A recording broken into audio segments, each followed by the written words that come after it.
Bienvenue mesdames et messieurs dans cette émission sur WAB Info TV, dans cette émission de décryptage. Avec ces nouveaux numéros, j'ai le plaisir de recevoir un jeune de la ville de Goma. Il est slammer, poète, il est aussi dans le mouvement citoyen. C'est un artiste, un musicien, vous le comprenez. Avec lui, on va parler du sujet intitulé La jeunesse et les mouvements citoyens.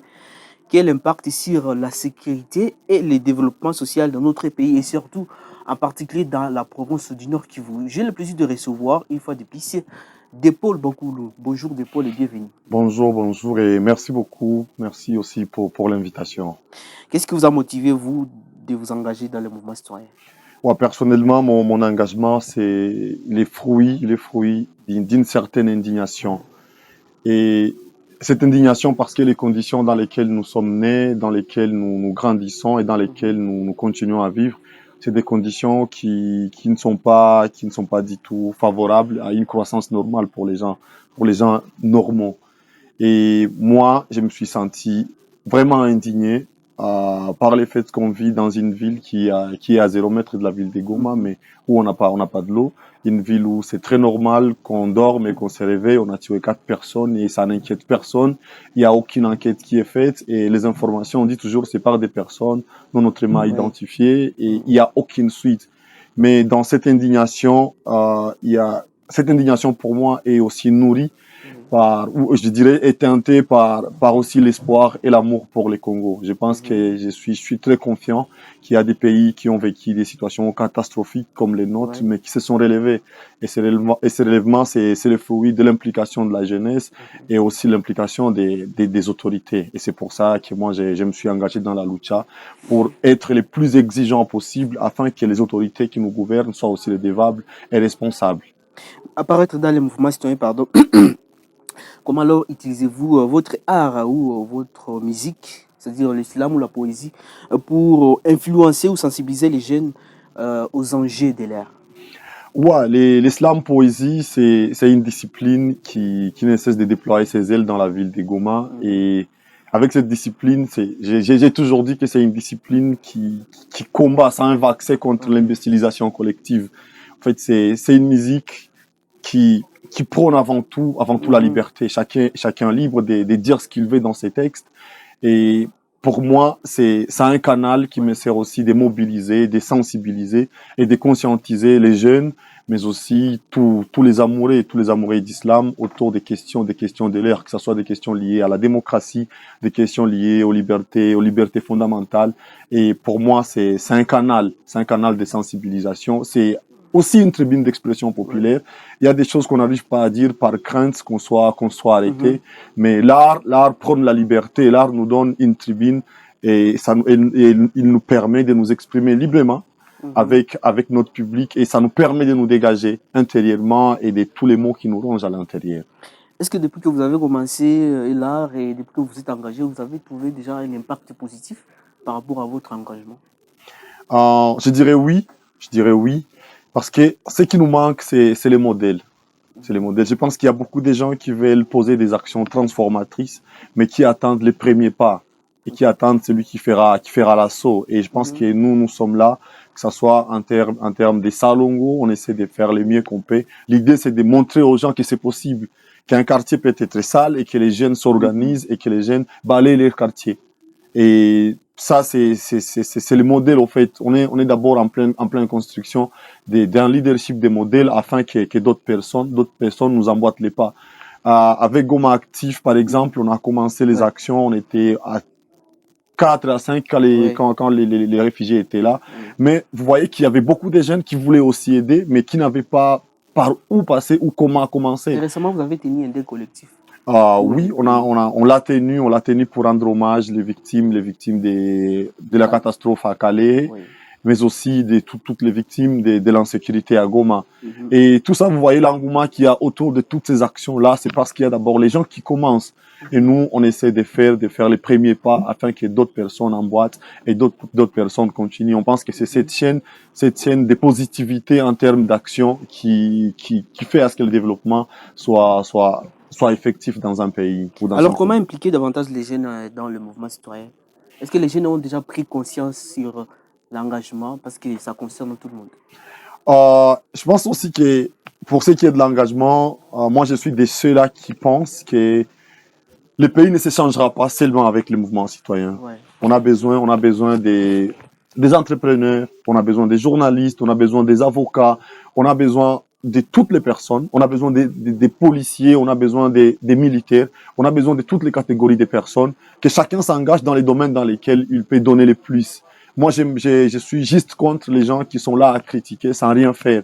Je pense que chacun de nous peut aider ces pays dans son domaine, là où il a le pouvoir d'agir. Mais pourvu qu'il agisse, qu'il ne soit pas là en train de critiquer ce que les autres font, pourtant lui, il fait rien. Moi, j'aimerais bien que les jeunes s'engagent dans le mouvement citoyen, dans les associations des jeunes, mais que ça soit pour une finalité d'agir pour le bien-être collectif. Est-ce que ce n'est pas quelque chose une influence, par exemple, qui est négative, que les jeunes viennent dans le mouvement citoyen, mais qui n'ont pas de vision et d'objectifs. Ils viennent seulement, mais ils n'ont pas en tout cas des idées pour leurs objectifs. Ouais, je dirais que les mouvements citoyens, les plus grands dénominateurs communs, c'est les Congos. C'est les Congos. Si on s'engage, c'est pour voir si on peut aussi contribuer à l'avancement de ces pays qui est le nôtre, nous tous. Et moi, je crois pas vraiment qu'il y ait des gens qui soient venus dans des mouvements citoyens sans objectif, mais je pense juste que les objectifs des gens diffèrent.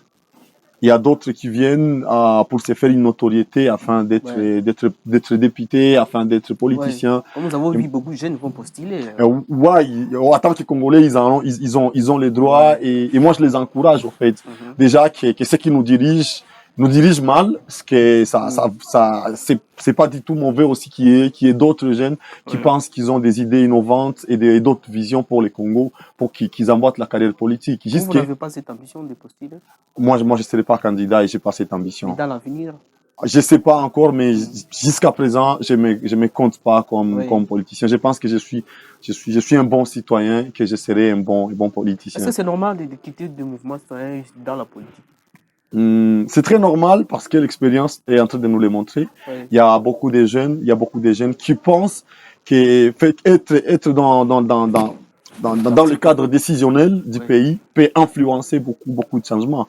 Et c'est vrai en fait, il y a des choses qu'on ne peut changer que si on est de l'intérieur. Mais nous pensons, en tant que mouvement citoyen, nous, en tant que Lucha personnellement, nous pensons que ce qui fait à ce que les choses n'avancent pas, c'est parce que d'abord, les gens ont banalisé le mal. On tue les gens ne comprennent pas que ça, c'est pas normal.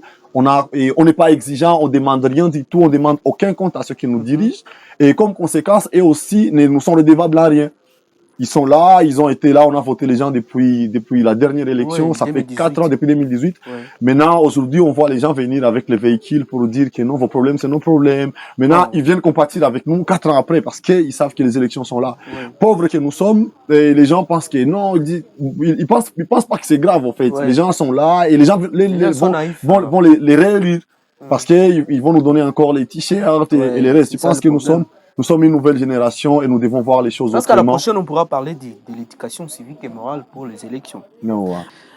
Mesdames et messieurs, dans cette émission, nous sommes en train de parler de la force et la vitalité des mouvements citoyens à Goma grâce à l'engagement, au talent des jeunes, comme notre invité de Paul Bakou. Nous avons vu que ces mouvements citoyens, ou certains mouvements citoyens, ont un rôle crucial à jouer dans la promotion de la démocratie, de la transparence et de la justice sociale, malgré les obstacles et les défis auxquels ils font face.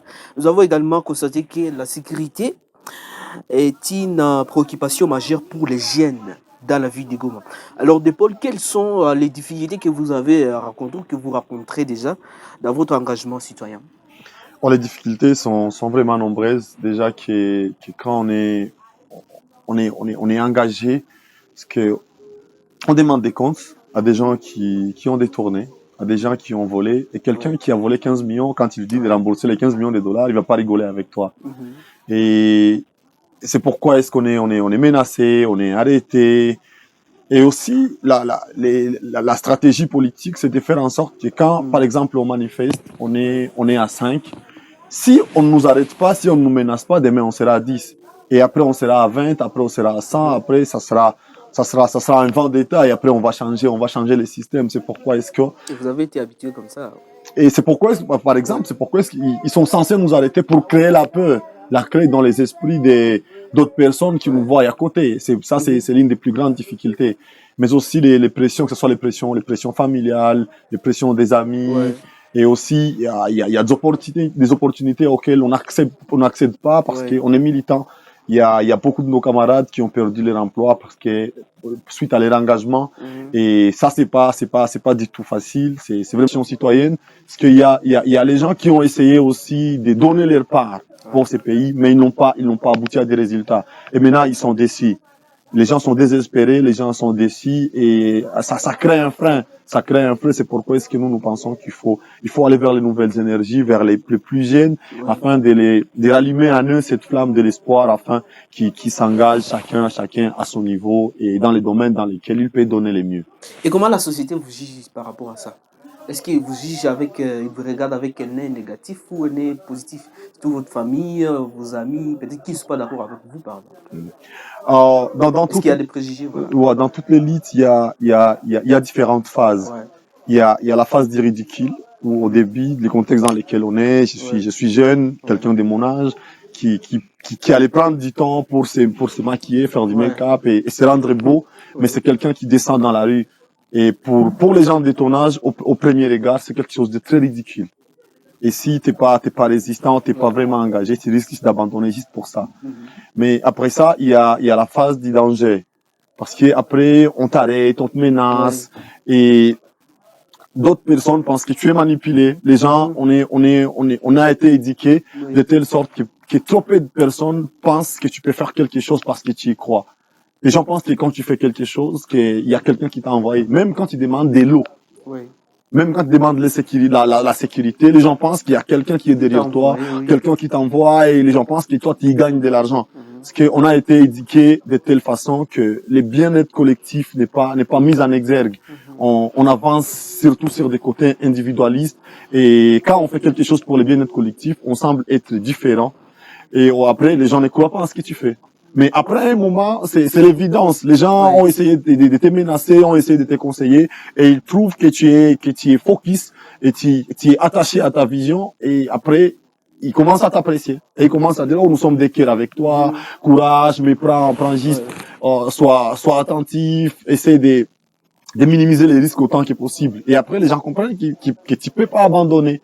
Parce que ce sont des phases qui sont très normales, et auxquelles on a fait face le long de notre élite. Juste que ces phases ne sont pas échelonnées de la même façon. Il y a celui qui commence par l'évidence pour aller vers les dangers, après les ridicules. Il y a celui qui commence par les dangers pour aller au ridicule après, et ainsi de suite. Mais ce sont des phases qui sont vraiment courantes lorsqu'on est engagé pour une cause noble. Mais nous avons remarqué que la lucha, il y a une certaine division entre les membres de la lucha. Il y a eu la lucha RDC Afrique. Est-ce que, quelque part, il n'y a pas quelque chose qui vous a peut-être influencé, peut-être l'argent qui vous a permis, qui vous a amené à peut-être à vous tirailler entre vous et tout? Est-ce que ça ne vous arrive pas qu'il y ait de disputes pour l'argent, par exemple? Voilà, déjà, c'est ça le point de départ. Effectivement. Quand on est engagé dans un mouvement, en fait, tout le monde, la première pensée, les gens pensent qu'il y a l'argent derrière, il y a l'argent autour. Mais quand même, il y a déjà derrière vous. Voilà, c'est ça. Les gens ne peuvent pas croire. Moi, je me suis réveillé, on a tué un ami, et que moi, je parte pour demander la sécurité à Goma. Par contre, que moi aussi, je sois pas tué. Et aussi parce que c'est pas normal qu'on tue quelqu'un. Même quand on demande de l'eau. Moi, il m'est arrivé qu'on est en train de demander de l'eau et quelqu'un vient me dire que non, c'est que vous avez eu l'argent, mon cher. Il dit, mais on demande de l'eau. Pour demander de l'eau, qui va te donner l'argent pour que toi tu demandes de l'eau chez toi? Et ça, en fait, c'est courant, hein, parce que les politiques, quand j'ai dit que quand on s'engage, quand on demande des comptes, c'est les intérêts des gens qu'on met en danger, parce que c'est des gens qui ont détourné, des gens qui ont été corrompus, et après ces gens-là, ils n'ont pas d'autre secours que de nous salir. Et la seule façon de nous salir, c'est de dire au nom que nous avons bouffé l'argent. Pour ce qui est pour dire des divisions, moi je pense pas qu'il y ait des divisions, mais la lucha a une charte, la lucha a des conduites à suivre. Et les gens qui ne suivent pas. Afrique, la lucha tout court, c'est la même chose. La lucha, on parle de la lucha RDC Afrique. Je pense que j'en parlerai après. Moi je dis que la lucha a un code de bonne conduite qu'il faut suivre. La lucha a des principes et a des valeurs. Et il y a des gens qui ont été dans ces mouvements et qui ont tout donné. et qui aiment ces mouvements. Ouais. Et après, à un moment, ils n'ont pas suivi les codes des bonnes conduites et ils ont été sanctionnés sur base de ça. Ouais. Mais façon qu'ils chérissent les combats pour lesquels ils se sont battus et ont jugé mieux de garder les mêmes noms. Mais c'est pas que la lucha a été divisée. En fait, la lucha, elle est in. La lucha, c'est autour d'une vision, c'est les Congos. Oui. La lucha, c'est, en fait, elle est in, en fait. C'est pas qu'il y a une question On de peut dire qu'il y a division. plus déjà mouvement citoyen, il y a Filimbe, c'est tout à fait normal. Oui. Voilà, déjà, il y a eu la lucha Chibala, l'ancien premier ministre, Oui. qui a créé aussi Ah la bon? lucha pour créer une certaine Ouais. confusion en termes de ce que nous faisons. Mais la vérité finit par triompher. Les gens savent différencier les vrais du faux. Et est-ce qu'il n'y a pas de politiciens qui vous manipulent, par exemple? Et de la majorité de l'opposition? Il y en a pas, il y en a pas. Les trucs, c'est que quand on mène un combat, il y a ce qu'on appelle les spectres des alliés. Quand on a mené le combat, la lutte pour l'alternance, on était dans les mêmes camps avec l'IDPS. Parce qu'on voulait les élections. On était dans les mêmes camps avec les CID. Et le fait de mener les actions avec les membres des partis politiques, les gens ont cru que nous, on était manipulés par eux, ce qui n'était pas vrai. Ouais. On était juste dans un contexte dans lequel on avait les mêmes combats, c'était des alliés à l'époque et on a mené les mêmes Mais combats. à l'époque, le combat de la rue, c'était qu'il y ait les élections et que le pouvoir en place puisse partir et qu'il y ait notre pouvoir. Maintenant que l'autre pouvoir est là, vous le combattez toujours? Ah, c'est ça, les gens ont confondu. À un Oui. moment, il y a eu beaucoup d'engouement autour des actions pour demander les élections et Parce que les actions ont pour diminué par demander rapport.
que les gens sachent que quand on n'a pas été excellent, il faut avoir cette humilité de ne plus se représenter aux Mais élections. vous avez remarqué qu'il a eu des pots de bananes on lui a jeté sur les pieds pour être tombé par certains de l'opposition ou certains même qui sont dans le camp. Alors qu'il avait déjà mis toutes les bananes. Est-ce que c'est sa faute?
voir, il a peut-être 95% de l'oreiller.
dans les mouvements citoyens.